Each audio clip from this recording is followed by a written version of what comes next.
17 years. That's how long I gave to that company. 17 years of early mornings, late nights, missed birthdays, skipped holidays. I was loyal, dependable, the kind of employee you count on to keep the engine running while others coasted. I wasn't flashy. I didn't play politics. I just worked hard, consistently, and without complaint. I showed up in snowstorms, during blackouts, on holidays when everyone else called in. I trained new hires, covered for others. I even filled in for the regional manager once when he had a family emergency. No bonus, no title bump, just a thank you and a promise that my loyalty would be remembered. And for the longest time, I believed it would be. I took pride in being the kind of person they could count on. I believed in the company, believed in what we did. I saw it grow from a small, scrappy warehouse operation to a regional logistics powerhouse. And I was part of that, every step of the way. But then one Monday morning, with no warning, no explanation, they fired me. It wasn't just a shock. It was how they did it. 10:15 in the morning. I was called into HR. I thought it was about onboarding a new hire. I just submitted my quarterly review packet and a proposal to streamline warehouse routes. Instead, I was handed a manila envelope. We're restructuring, they said. Your role is being eliminated. Effective immediately. No transition. No handover.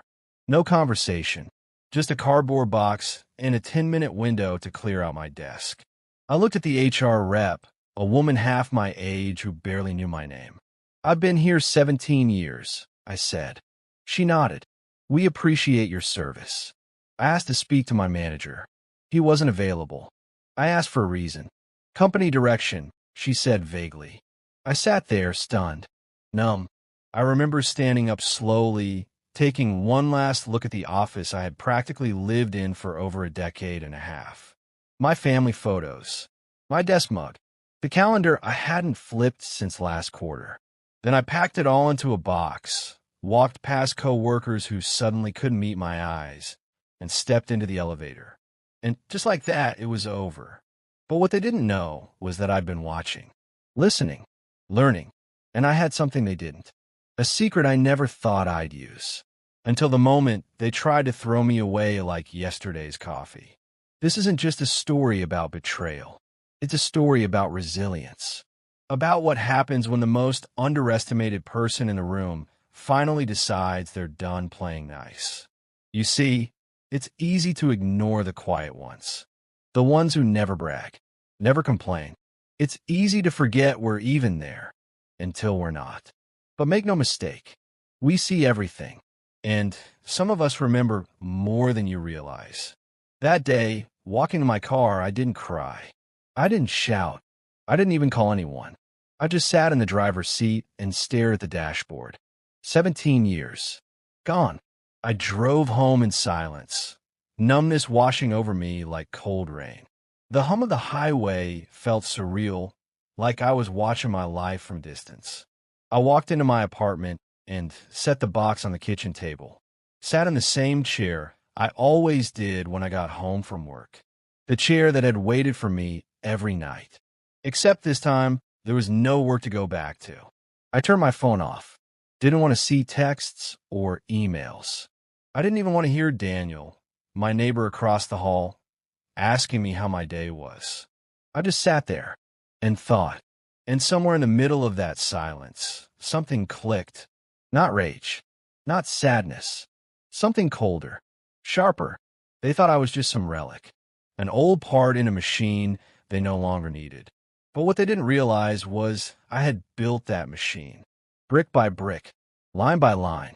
I knew its flaws, its weaknesses, its blind spots, and most importantly, I had kept records, notes, logs, a quiet archive of everything they had chosen to ignore.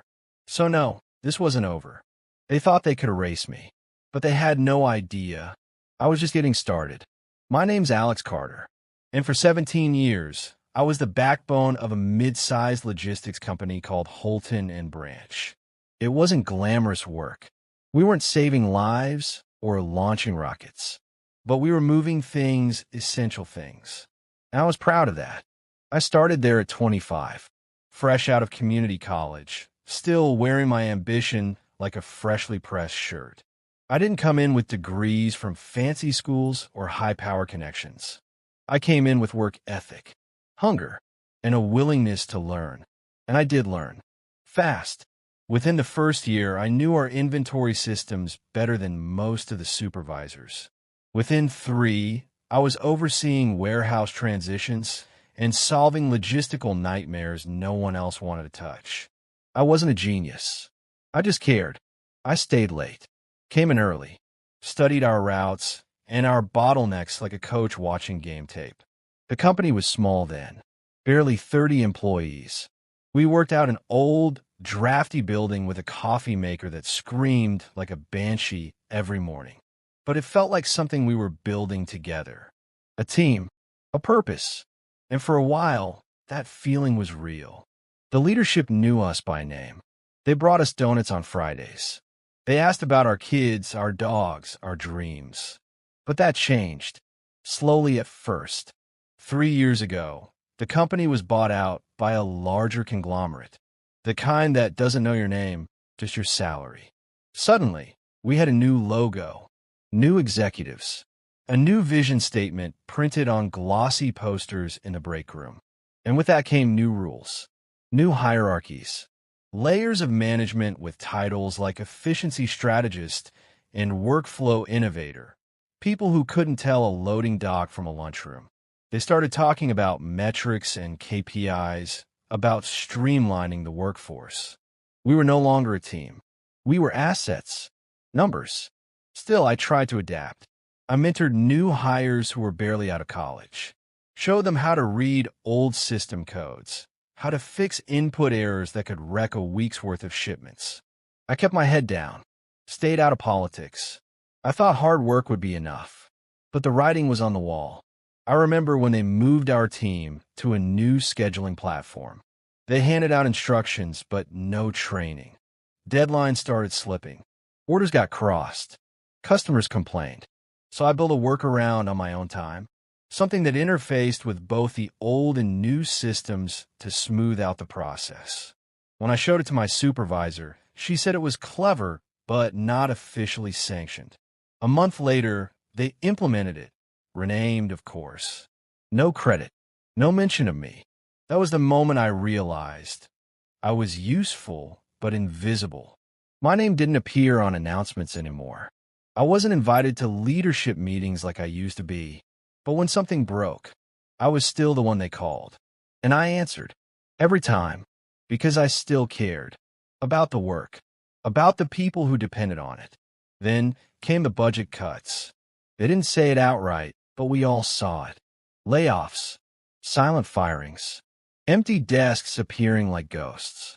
People who'd been there for years suddenly gone, with only a brief email to mark their exit. I started to wonder when my time would come. But every performance review I had was solid. My team loved working with me. I had built relationships with clients that went back a decade. I thought that counted for something. Turns out it didn't.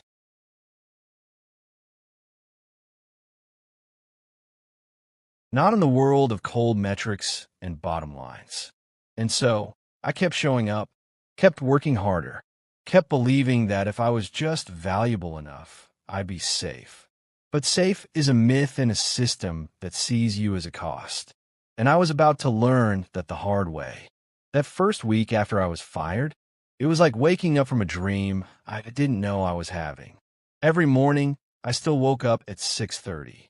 My body was on autopilot. Muscle memory from years of punching in, checking the system, reviewing the day's routes before anyone else even made coffee. I'd sit up in bed, reach for my phone to check the logistics dashboard, only to remember it wasn't mine anymore. It felt like being untethered, like someone had unplugged me from the only thing that had ever made sense. I didn't know what to do with myself. I cleaned the apartment top to bottom, rearranged furniture, organized spice jars alphabetically. Busy hands helped with the silence. But eventually, the quiet always caught up. I didn't tell anyone, not at first. Not my parents, not my sister, not even Marcus, my best friend since high school. I couldn't stand the idea of hearing that tone in their voice. The one people use when they don't know whether to say, "I'm sorry," or "what happened."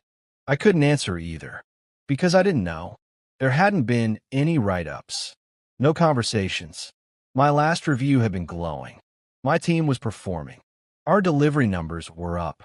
Client satisfaction was strong. And yet I was gone. I sat at my kitchen table for hours some days, just staring out the window at the building across the street, watching people move, work, live. It started with a single call, late on a Thursday. I remember because I was sitting in my living room, halfway through a frozen pizza I didn't even want, just letting the TV run on mute. The call came from a number I didn't recognize. I almost didn't pick up, but something told me to. "Alex," the voice said. "It's Brian." From Holton. Brian had been a warehouse coordinator. Not someone I was especially close with, but sharp. Dependable. He'd left just a few weeks before me. Voluntarily, or so we thought. "You didn't hear this from me," he said. "But you need to know, they didn't let you go because of your performance. They're replacing you with someone younger, cheaper." There was a pause. "And it's not just you. It's been happening for months. You were just one of the last to go." That call lit a fuse. Because I already suspected, but hearing it confirmed, that turned quiet anger into fire.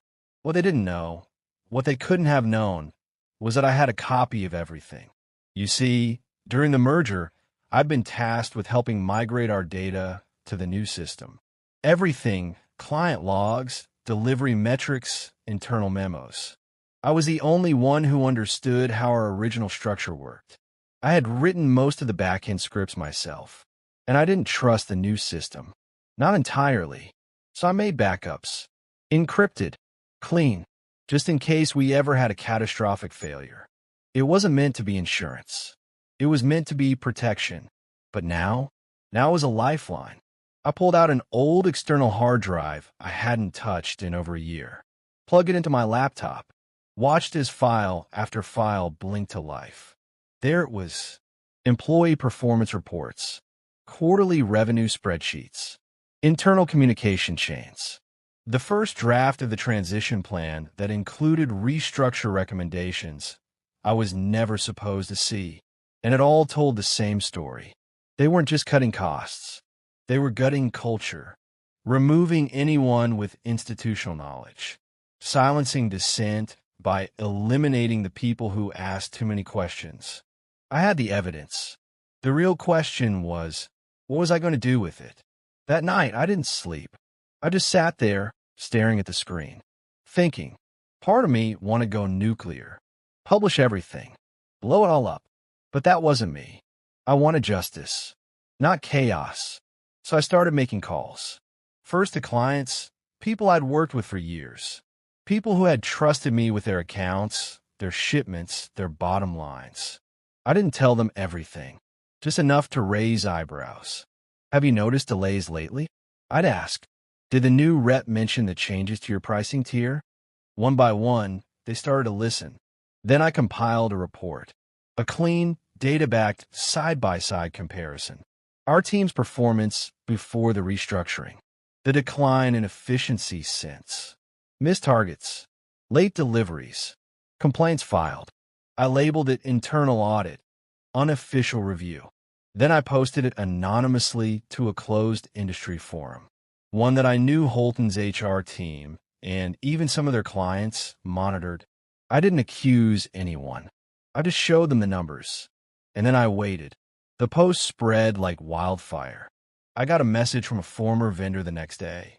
"Hey, is this about Holton? This matches what we've been seeing." Then another from a junior account manager. "Did you really write this?"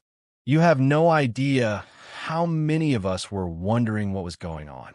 Within a week, Holton was scrambling.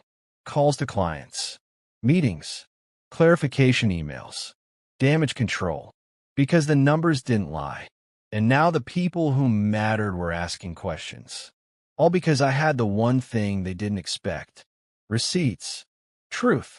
memory, and I wasn't afraid to use it. I didn't stop with a forum post. Once I saw the reaction, I knew I had momentum, and I wasn't about to waste it. The next step? Strategy. I gathered every bit of documentation I had and packaged it into a clean, comprehensive file. No fluff, no drama, just hard facts. I called it what it was, a performance discrepancy audit. But more than that, it was a mirror, a reflection of how far Holton had fallen. Then I sent it, directly, to a handful of key clients. People who knew me, trusted me, people who I had personally helped through supply chain nightmares, shipping delays, last-minute changes. People who had seen my name in their inboxes every week for over a decade. Thought you might want to see this, I wrote. Nothing accusatory, just an invitation to take a closer look. Within days, calls were being made. One client backed out a renewal. Another paused a shipment contract. I didn't gloat. I didn't cheer. I felt relief, like a pressure valve finally releasing after months, years of quiet stress. Meanwhile, online chatter kept building. Someone on the industry forum reposted my audit with a breakdown that went viral. I got messages from former employees, from competitors, even from recruiters. And then came a moment I didn't expect. My phone rang. Again, a number I recognized, but one I hadn't seen in months. Alex, the voice said. It's Raymond. From the board. Raymond had been around forever. He wasn't flashy like the new execs, but he had clout, deep connections, the kind of man who could shake hands and make decisions without saying much. We'd like to meet, he said. Not about employment, about consultation. I didn't say yes immediately. I asked questions. I laid terms. I told him I wouldn't be dragged back into the same patterns, into being the silent fixer while others took credit. He agreed. 2 weeks later, I was sitting at a conference table again, but not as an employee, as a consultant, contracted, independent, respected. I walked into the same office where they'd once handed me a cardboard box, and this time I set the terms.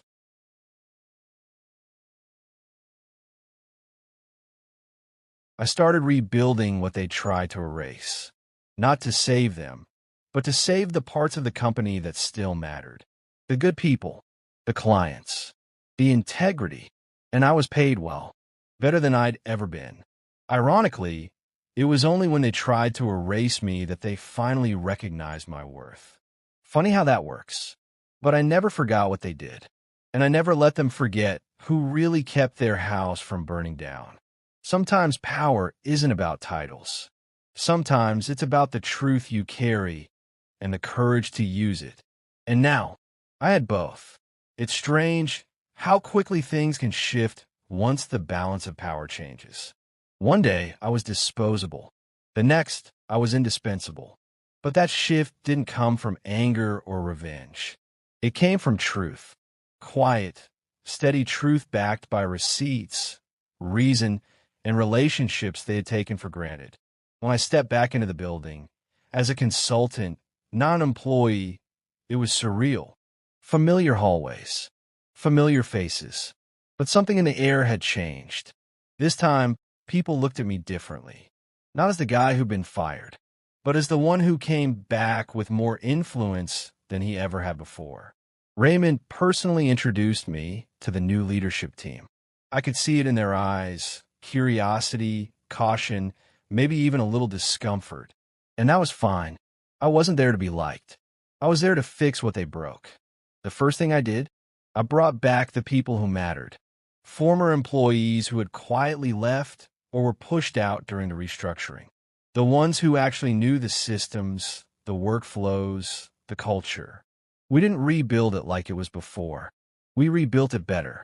We took what worked, threw out what didn't, and created a hybrid model. Efficient, modern, but grounded in experience. I implemented the data cleanup tools I designed years ago, but had been ignored. We trained the new hires the right way this time. And, slowly, the numbers began to recover. Client satisfaction went back up. Deadlines were met.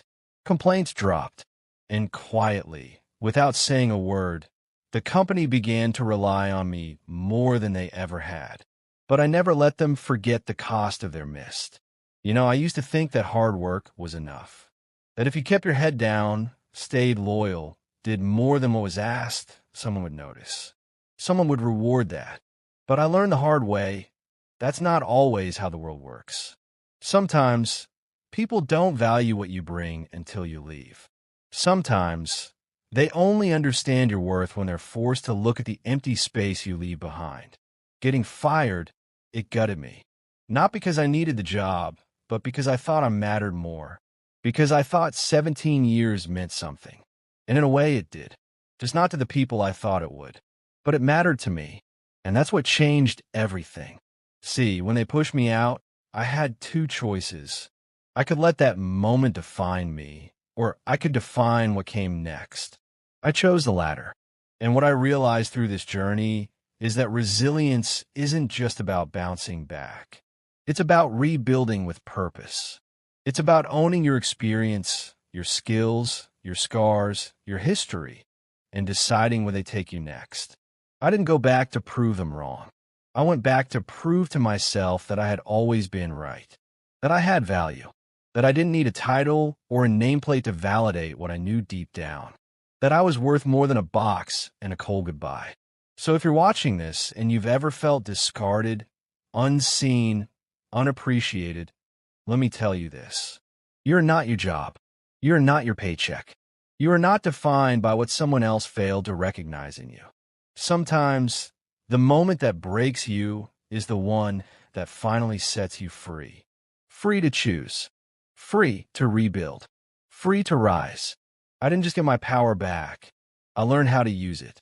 And if you've been where I was, then maybe you're already stronger than you think. Thanks for sticking with me. And remember, sometimes the end isn't the end. It's just the part of the story where you begin again. Until next time.